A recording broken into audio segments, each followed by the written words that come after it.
and welcome to episode 16 of the Barely Normal podcast. I'm your host, Luke. What is in a name? I know we spoke about this, I think probably last time as well. But, yeah, I quite enjoy paleoanthropology and history. And in my Google thing yesterday, a story popped up about, excuse me, Cheddar Man. Now, Cheddar Man was a Mesolithic man in England in the town of Cheddar. And what makes him kind of interesting is that, well, two things. Is that he had dark skin, a dark complexion, and light eyes. He had blue eyes. And what this article spoke about is that they actually were able to extract some DNA, and then they found a living relative almost 300 generations later. Almost 300 lives later. That's kind of amazing. It turns out it's a history teacher who lives half a mile away. 300 generations. And he's moved through half a mile. About a kilometer. Although, to be fair, my ancestors, some of them, built houses very, very close to where I'm sitting right now.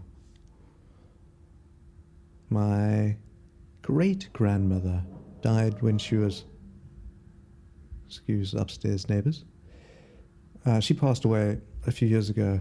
She was just over 100 years old, born in 1918. And she used to tell me of stories of getting in an ox cart and having to go to Cape Town, which now I can do in like an hour on the train. It's kind of amazing. And that the beach used to be so much higher in the city because at the time there wasn't so much reclaimed land as there is now. There's a place called Pardon Island, which is like mostly an industrial area in Cape Town. The whole area used to be an island, and now it's just reclaimed. It's amazing. But yeah, Cheddar Man. There was there was a lady at the shop in the bakery section working there who also had dark complexion and light eyes. And my first thought was, Cheddar Man. And I thought, should I tell her? And my immediate thought was, hell no, luckily.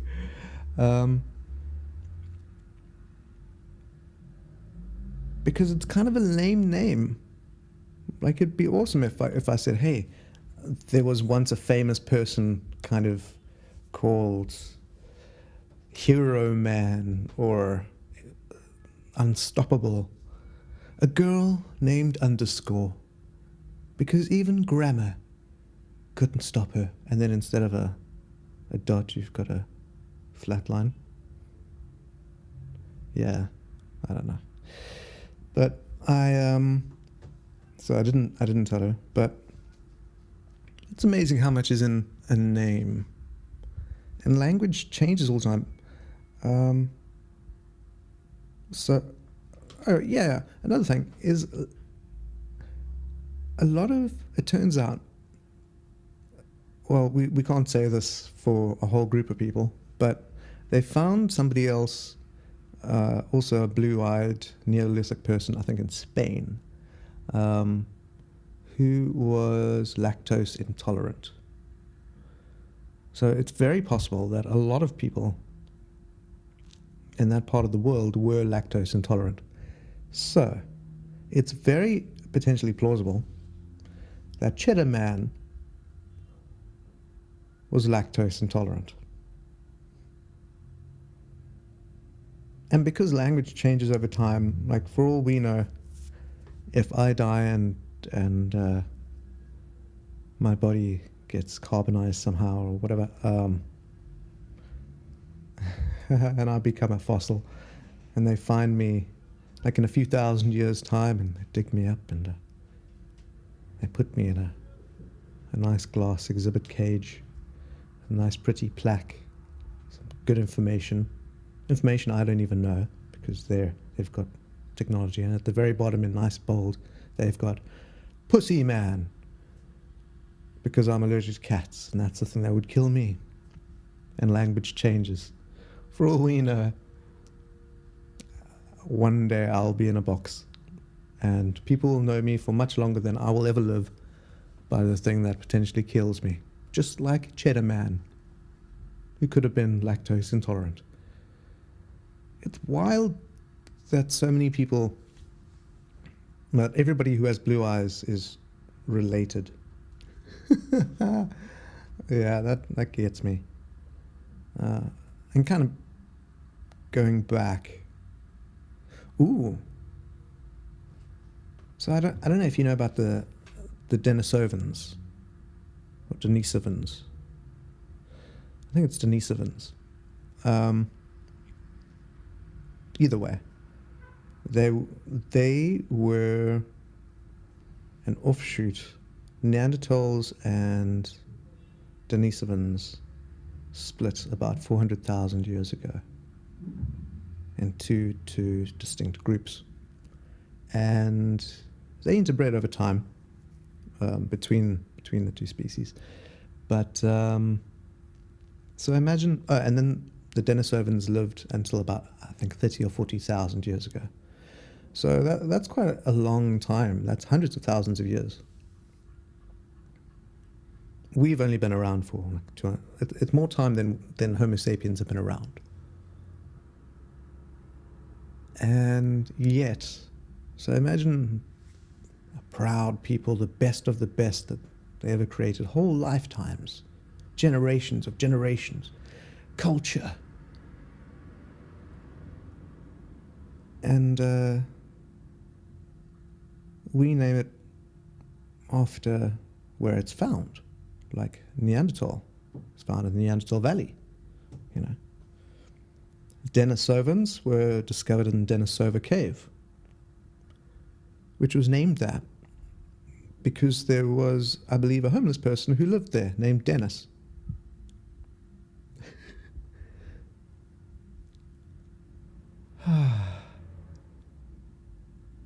So imagine our civilization carries on for another 100,000 years and progresses, and we do amazing things, and then we die out. Thousands of years go past, and people find us, and then they just name us after someone who lived in a cave.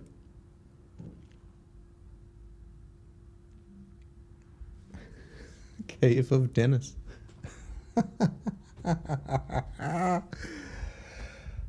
We really don't have much control whether you are named after a homeless person living in a cave, or Pussy Man, or Cheddar Man, or any of these things, or Talpenhau Hill, which apparently was named that because the first people who came to the place,